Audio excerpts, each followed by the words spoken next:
오늘 우리에게 주시는 하나님 말씀 히브리서 4장 1절로 5절입니다.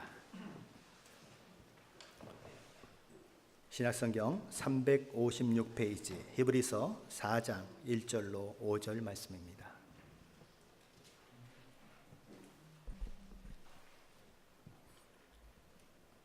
다 찾으셨으면 한 목소리로 같이 봉독하겠습니다. 그러므로 우리는 두려워할지니 그의 안식에 들어갈 약속이 남아있을지라도 너희 중에는 혹 이르지 못할 자가 있을까 함이라. 그들과 같이 우리도 복음 전함을 받은 자이나 들은 바 그 말씀이 그들에게 유익하지 못한 것은 듣는 자가 믿음과 결부시키지 아니함이라. 이미 믿는 우리들은 저 안식에 들어가는도다. 그가 말씀하신 바와 같으니 내가 노하여 맹세한 바와 같이 그들이 내 안식에 들어오지 못하리라 하셨다 하였으나 세상을 창조할 때부터 그 일이 이루어졌느니라. 제7일에 관하여는 어딘가에 이렇게 일렀으되 하나님은 제7일에 그의 모든 일을 쉬셨다 하였으며 또다시 거기에 그들이 내 안식에 들어오지 못하리라 하였으니 아멘. 요셉의 초청으로 애굽으로 내려갔던 야곱과 그 가족들은 이제 큰 국가를 형성할 만큼 그 규모가 커졌습니다. 출애굽할 때 20세 이상의 남자만 60만이나 되었으니까 도대체 그 인구가 얼마나 많았겠습니까? 애굽 왕과 신하들은 이스라엘 민족의 숫자가 자기들보다 많다고 엄살을 부릴 정도가 되었습니다. 그래서 애굽 왕 바로와 신하들은 이스라엘을 억압하는 정책을 펴기로 그렇게 작정을 합니다. 그래서 시작된 그 억압이 시간이 가면 갈수록, 세월이 흘러가면 갈수록 점점 강해져 가는 것입니다. 심지어는 태어나는 남자아이는 목을 졸려 죽이라고 이야기도 하고 강물에 버리라고도 이야기하는 것입니다. 그런 일들 뿐만 아니라 이스라엘 백성들은 이제 노예로 전락되게 되는 것이지요. 날마다 계속되는 그런 고된 노동으로 인해서 이스라엘 백성은 고통 중에 탄식하며 울부짖을 수밖에 없었습니다. 이 이스라엘의 고통을 보신 하나님께서는 모세를 통해 이스라엘을 애굽으로부터 구출해 내기로 작정하십니다. 그래서 모세를 부르시고 하나님께서 계획하신 구출 계획을 들려주시지요. 출애굽기 3장 7절에서 하나님께서는 이렇게 말씀하고 계십니다. 7절로 8절입니다. 여호와께서 이르시되 내가 애굽에 있는 내 백성의 고통을 분명히 보고 그들의 감독자로 말미암아 부르짖음을 듣고 그 근심을 알고 내가 내려가서 그들을 애굽인의 손에서 건져내고 그들을 그 땅에서 인도하여 아름답고 광대한 땅, 젖과 꿀이 흐르는 땅, 곧 가나안 족속, 헷 족속, 아모리 족속, 브리스 족속, 히위 족속, 여부스 족속 땅에 그 지방에 데려가려 하노라. 그래서 모세와 그의 동역자 된 아론이 이스라엘 장로들을 다 모아놓고 구약의 복음이라고 할 수 있는 하나님께서 그들을 구원해 내시려고 한다고 하는 그 사실을 그들에게 알려주는 것입니다. 이스라엘 백성들이 그 이야기를 듣고 어떻게 반응했는지 출애굽기 4장 31절은 이렇게 기록하고 있습니다. 백성이 믿으며 여호와께서 이스라엘 자손을 찾으시고 그들의 고난을 살피셨다 함을 듣고 머리 숙여 경배하였더라. 자신들의 고난을 돌아보신 그 하나님을 백성들이 믿는 것입니다. 그래서 머리 숙여서 경배하기까지 하는 것입니다. 그러나 5장에 가면 여호와 하나님께서 내 백성을 보내라고 하셨다는 말을 들은 이 애굽 왕 바로가 더더욱 이스라엘 백성들을 핍박하는 모습을 보입니다. 그동안은 진흙을 주고 집을 주어서 진흙과 집을 가지고 벽돌을 만들게 했습니다. 그런데 이스라엘 백성들 가운데 더 이상 집을 주지 않겠다고 이야기하는 것입니다. 그러면 어떻게 벽돌을 굽습니까? 너희들이 집을 주워다가 그것으로 진흙과 이겨서 벽돌을 만들어내라. 그런데 어저께 만든 것과 오늘 만든 그 진흙으로 만든 벽돌의 양이 줄어서는 안 된다. 똑같이 만들어내라는 것입니다. 무슨 수로 집을 주워다가 벽돌을 만들고 어제와 똑같은 양의 벽돌을 만들 수가 있겠습니까? 불가능한 것입니다. 그래서 이스라엘 백성들의 지도자들이 벽돌의 수요를 채우지 못했다고 매를 맞게 되는 것이죠. 그래서 바로에게 가서 하소연을 합니다. 그랬더니 바로가 너희가 게을러서 하나님께 제사를 드리자 한다며 퇴짜를 놓습니다. 그래서 너무 화가 나서 막 나오는데 모세와 아론이 그들의 눈에 들어오는 것입니다. 너희가 우리를 바로의 눈과 그의 신하의 눈에 미운 것이 되게 하고 그들의 손에 칼을 주어 우리를 죽이게 하는도다. 여호와는 너희를 살피시고 판단하시기를 원하노라. 그렇게 얘기하는 것입니다. 이들이 어떤 자들입니까? 하나님의 구원 계획을 믿고 경배까지 했던 자들입니다. 그런데 고난이 더해지고 힘들어지자 그 태도가 완전히 바뀌어버렸습니다. 이들이 기대하는 구원은 어떤 구원입니까? 이들이 기대하는 구원은 고난 없는 구원인 것입니다. 이스라엘 백성들을 하나님께서 쏙 빼내서 더 이상 노예의 고통이 없는 상황을 만들어 주실 뿐만 아니라 약속된 가나안 땅에 그저 쑥 집어넣어 주시는 그런 기대를 하고 있는 것입니다. 그러나 하나님께서는 그렇게 하지 않으십니다. 단번에 애굽왕 바로를 KO시켜버리고 이스라엘 백성을 구원해 내실 수 있는 능력과 힘이 있으신 우리 하나님이시지만 그렇게 하지 않으시고 10가지 재앙을 한 단계 한 단계 내림으로써 그리고 마지막에 제정된 유월절을 지키게 함으로써 이스라엘 백성들을 구원해 내십니다. 왜 하나님은 그렇게 하셨을까요? 먼저는 애굽 사람들에게 하나님이 어떤 분이신지 알게 하시기 위해서 그랬다고 출애굽기 7장 4절과 5절은 이야기하고 있습니다. 바로가 너희의 말을 듣지 아니할 터인즉 내가 내 손을 애굽에 뻗쳐 여러 큰 심판을 내리고 내 군대 내 백성 이스라엘 자손을 그 땅에서 인도하여 낼지라. 내가 내 손을 애굽 위에 펴서 이스라엘 자손을 그 땅에서 인도하여 낼 때에야 애굽 사람이 나를 여호와인 줄 알리라. 모세와 아론이 하나님께서 내 백성을 보내라 하셨습니다 라고 바로에게 이야기했더니 바로는 첫 대답이 이런 대답이었습니다. 나는 여호와를 알지 못한다. 그러니 내가 어찌 이스라엘 백성을 보낼 수 있단 말이냐. 그런 애굽 왕 바로와 그의 신하들이었습니다. 애굽 사람들이었습니다. 그런데 하나님께서 첫째 재앙, 둘째 재앙, 셋째 재앙 그리고 10개의 재앙을 다 베푸시니까 그제서야 그분이 정말 하나님이시구나. 이 바로와 그의 백성들은 알게 되는 것입니다. 그래서 내 백성을 보내라는 말에 순종하지 않을 수 없게 되어 버린 것입니다. 마지막 재앙, 장자를 죽이는 그 재앙이 내려지자 애굽 왕 바로도 신하들도 두 손 두 발 다 들어버렸습니다. 하나님 앞에 완전히 항복합니다. 그런데 이런 일들을 통해서 하나님을 알게 된 자는 바로만이 아닙니다. 출애굽기 10장 1절 2절 말씀입니다.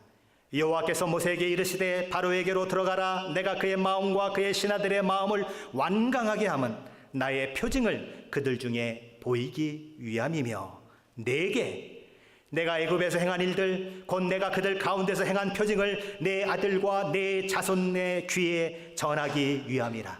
너희는 내가 여호와인 줄을 알리라.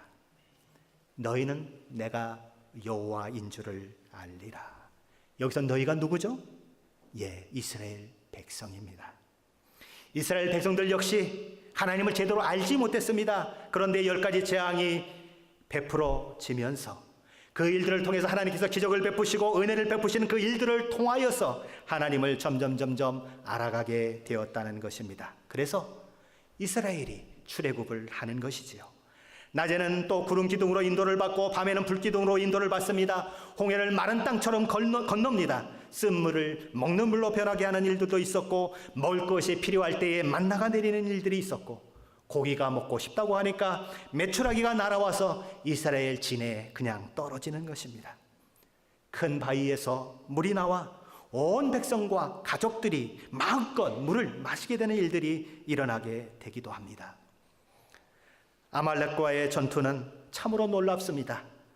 모세가 산 위에 올라가서 두 팔을 높게 들고 하나님 앞에 기도하면 여호수아와 그의 이스라엘 백성들의 군대가 아말렉을 막 이기는 것입니다. 모세가 힘이 들어서 손을 내리면 이제는 아말렉 군대가 막 이스라엘을 이기는 것입니다. 모세는 힘이 들어서 더 이상 손을 들 수가 없는데, 그래서 아론과 훌을 통해서 그의 양손을 잡고 올리게 만듭니다. 하루 종일 모세의 손이 내려오지 않습니다. 하루 종일 모세가 기도했다는 거죠. 그런데 어떤 일이 일어났겠습니까? 지속적으로 이스라엘 군대들이 아말렉 군대를 다 이기는 일들이 일어나서 결국 아말렉이 굴복하게 되었던 것이지요. 하나님이 함께하니까 이 전쟁의 승리도 하나님이 주신다. 하나님 앞에 기도했더니 하나님이 이기게 하셨다. 이 고백을 이스라엘 백성들로 하게 만드신 것입니다. 그뿐만이 아닙니다. 우리와 번개와 빽빽한 구름이 산 위에 있고 나팔 소리가 크게 들리는 가운데 하나님께서 모세에게 십계명을 주시고 율법을 주십니다. 제사 제도를 가르치시고 성막을 만들게 하시지요. 이 모든 일들이 우리에게 무엇을 가르쳐 주고 있습니까? 하나님께서는 어느 날 갑자기 나타나셔서 너희는 나를 믿어라. 어떻게 믿습니까? 그냥 무조건 믿으면 돼. 이렇게 말씀하시지 않았다는 것입니다. 차근차근 한 단계 한 단계, 믿음이 연약할 때는 믿음이 연약한 대로, 조금 믿음이 강해지면 강해지는 대로 한 단계 한 단계 참으시고 또 참으시고 그들을 품으셔서 믿음의 단계 단계를 거쳐 그들로 하여금 하나님이 누구신지, 하나님이 어떤 분이신지, 얼마나 믿을 만한 분인지 이스라엘 백성들로 직접 보고 맛보고 경험하게 하셨습니다. 애굽에서 나온 지 1년 15일째 되는 날, 하나님께서는 이스라엘 백성들로 하여금 시내산을 출발하라고 그러십니다. 무엇을 위해서 출발하라고 그러셨습니까? 가나안 땅에 들어갈 때가 되었다. 너희가 이제 가나안 땅을 취할 때가 되었다. 이제 가자. 하나님이 그렇게 말씀하십니다. 이스라엘 백성들은 하나님을 알 만큼 압니다. 율법도 받았습니다. 제사제도에 필요한 성막도 다 완성이 되어서 하나님 앞에 봉헌 예배도 드렸습니다. 싸움을 하기 위해서 이스라엘 백성들이 얼마나 있는지, 어느 지파에 몇 명이나 있는지 다 카운트했고, 그래서 군대의 편성도 다 끝났습니다. 이제 딱 하나 남은 것, 가나안 땅에 들어가는 일만 남았습니다. 그래서 하나님께서는 어떻게 싸워야 되는지, 어디서부터 정복을 해야 되는지 알게 하시기 위하여 가데스 바네아에서 정탐꾼을 보내게 하셨습니다. 그래서 가나안 정복을 계획하셨습니다.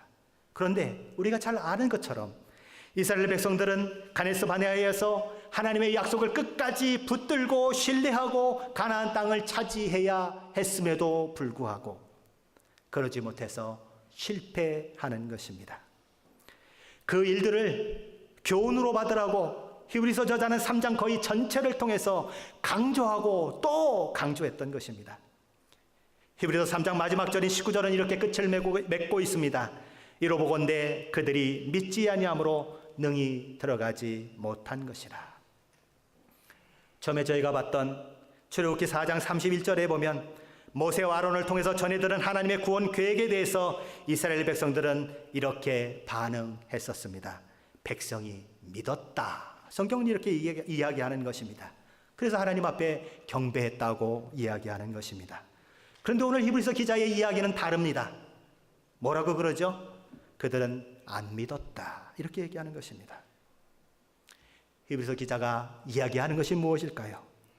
이스라엘 백성들이 정말로 구약의 복음인 하나님의 구원 계획을 믿었다면, 하나님께서 능히 자신들을 구원해 내실 것을 믿었다면 가나안 땅에 들어가지 않을 수 없다는 것입니다.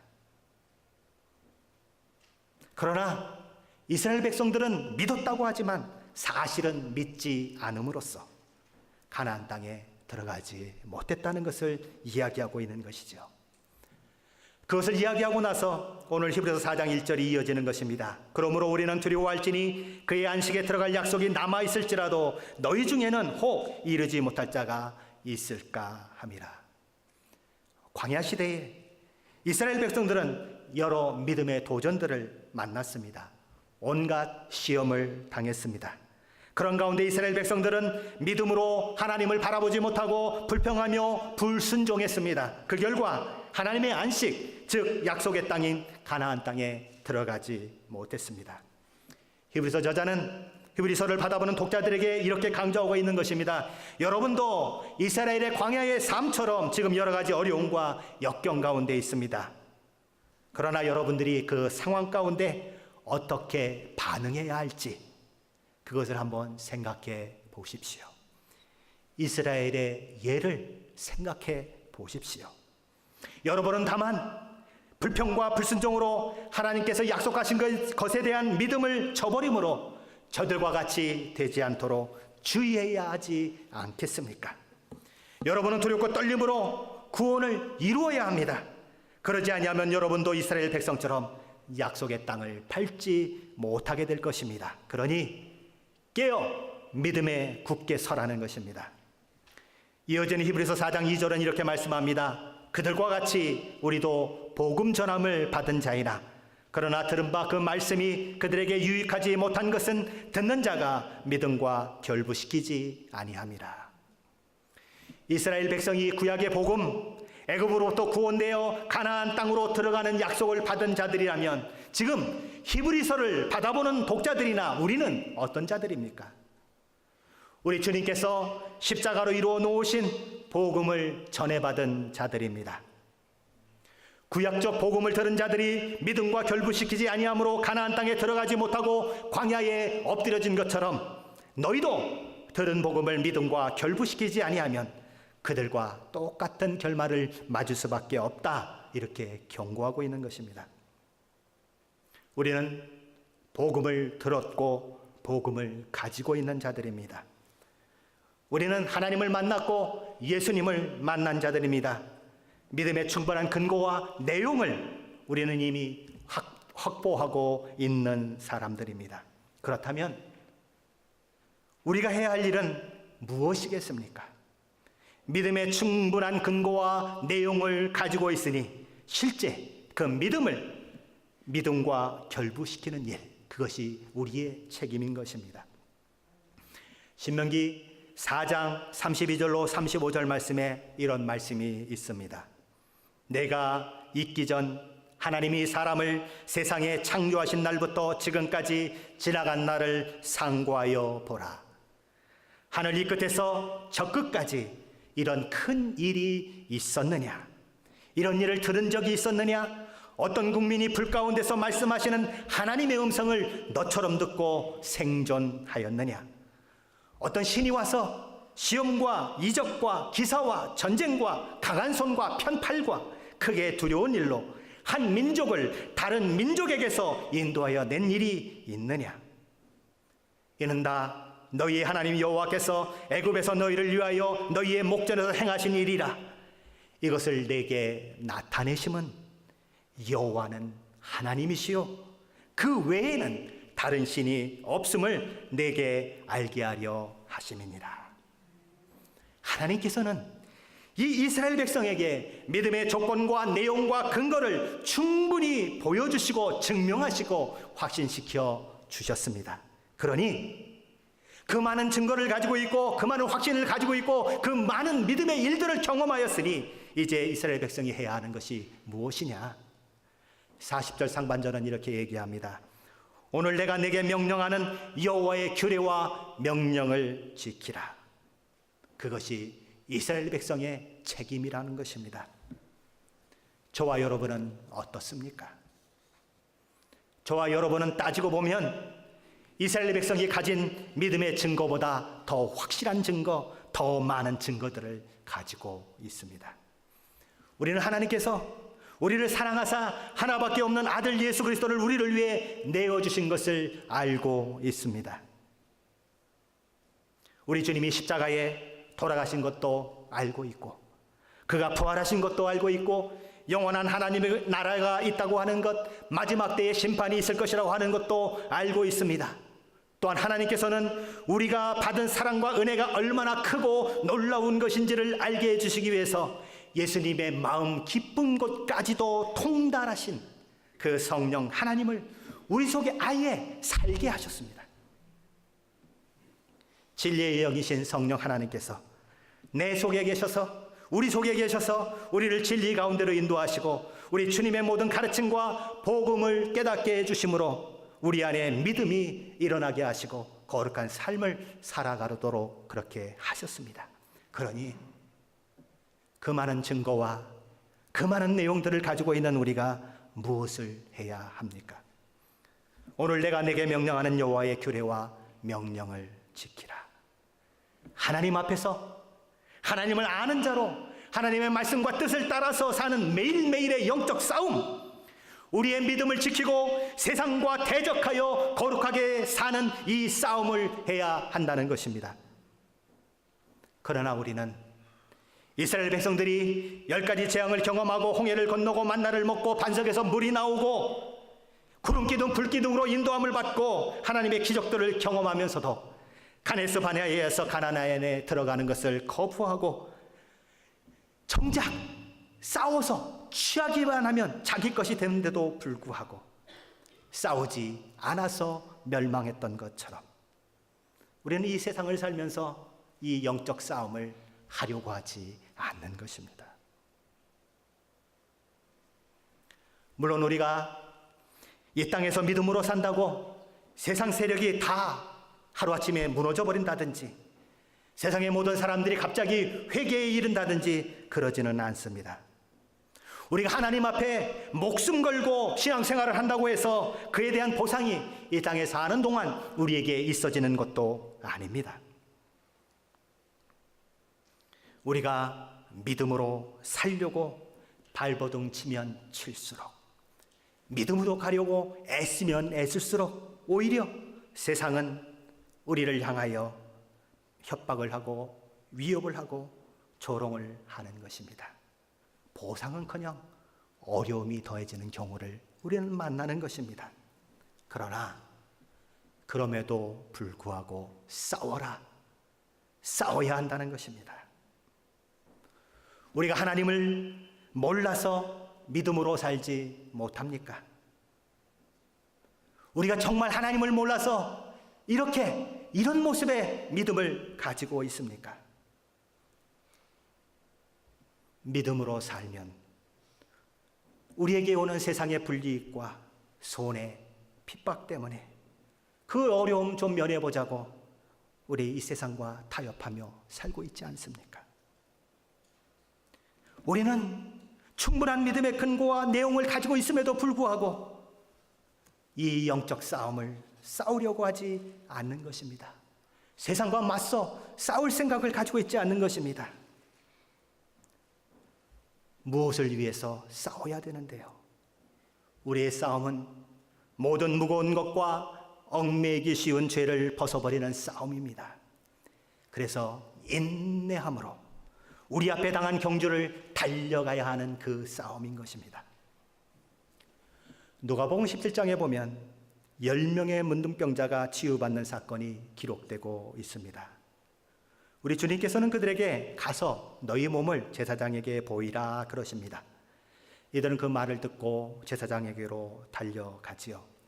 한참을 가다 보니까 자기 몸이 문둥병이 없어진 것이 발견됩니다. 우리가 다 나았네.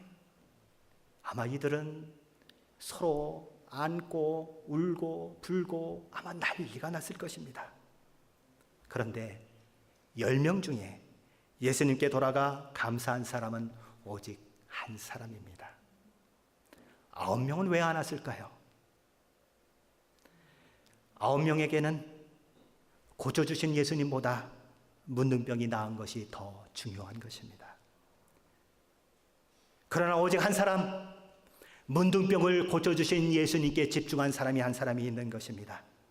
문둥병이 나은 것도 중요하지만 문둥병을 고쳐주신 예수께 그의 시선을 집중한 사람이 한 사람 있는 것입니다. 그가 예수님 앞에 돌아와 예수님 발 앞에 엎드려 감사를 표하고 있습니다. 어찌 보면 9명의 문둥병자의 모습은 우리의 모습입니다.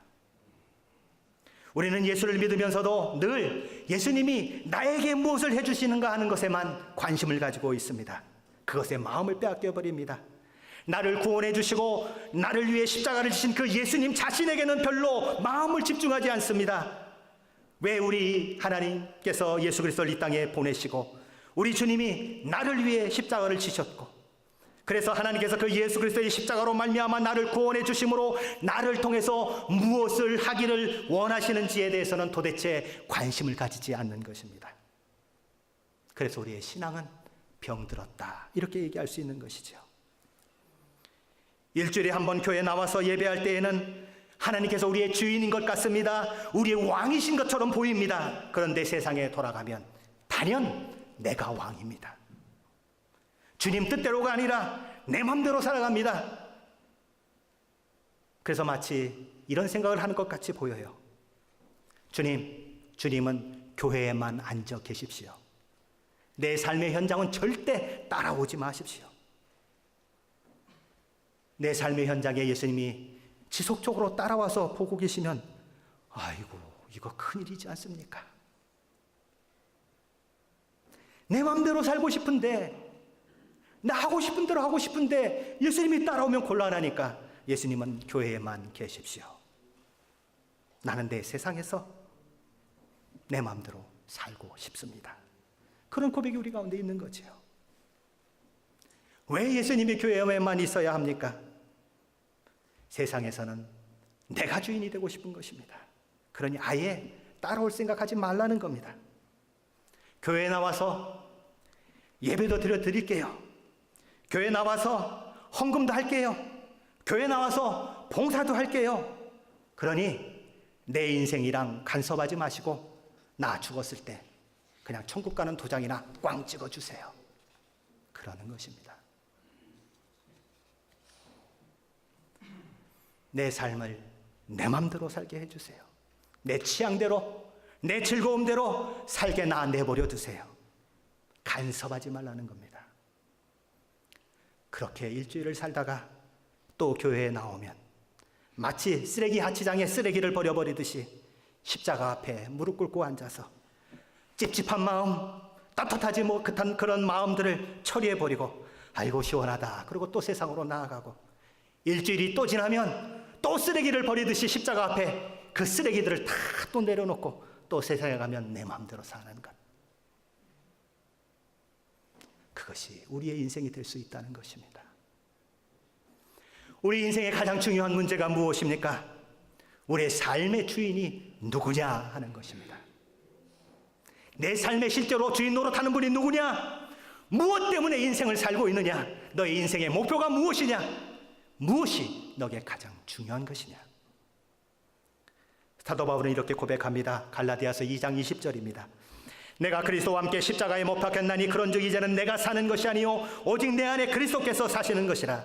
이제 내가 육체 가운데 사는 것은 나를 사랑하사 나를 위하여 자기 자신을 버리신 하나님의 아들을 믿는 믿음 안에서 사는 것이라.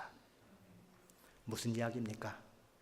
간단하게 말하면 바울 자신은 죽고 예수로 사는 자가 되었다는 말입니다. 바울 자신이 죽어버리니까 세상의 것, 세상의 가치는 더 이상 그를 주장할 수 없는 것입니다. 그는 죽고 그 안에 주님이 사시니까 하늘의 가치, 하늘의 것, 그것이 그의 것이 되고 그를 통하여 예수 그리스도의 놀라운 은혜의 일들이 나타나게 되는 것입니다. 저와 여러분은 이스라엘 백성들이 했던 것처럼 핑계할 수 없는 자들입니다. 하나님을 알고 예수를 아는 자들이요 십자가를 경험한 자들입니다. 물론 여기까지 오지 못한 분들이 이 자리에 있을 수는 있습니다.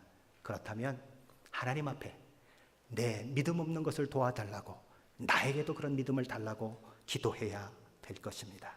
그러나 대부분의 분들은 이미 믿음의 모든 근거와 내용을 확인한 사람들입니다.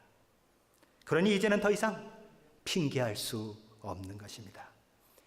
이 세상의 삶의 현장이 힘들다고 또 지쳤다고 그런 불평만 늘어놓다가는 안 되는 것입니다.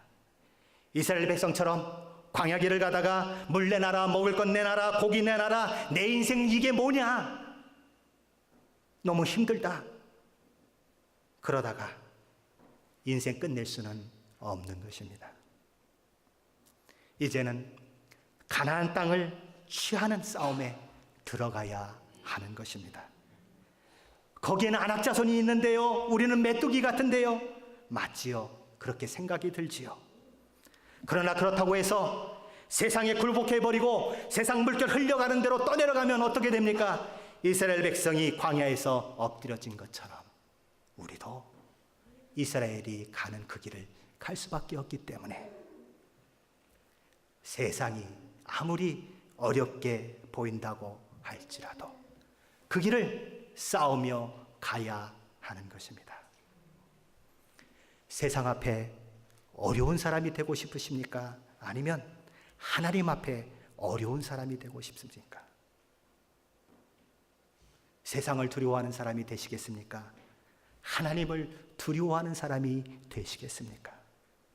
보이는 현실에 내 모든 인생을 다 걸어보시겠습니까? 아니면 보이지 않지만 신실하신 하나님, 믿음의 주요 온전케 하신 주인 예수 그리스도를 바라보며 그 인생을 하나님 앞에 거시겠습니까?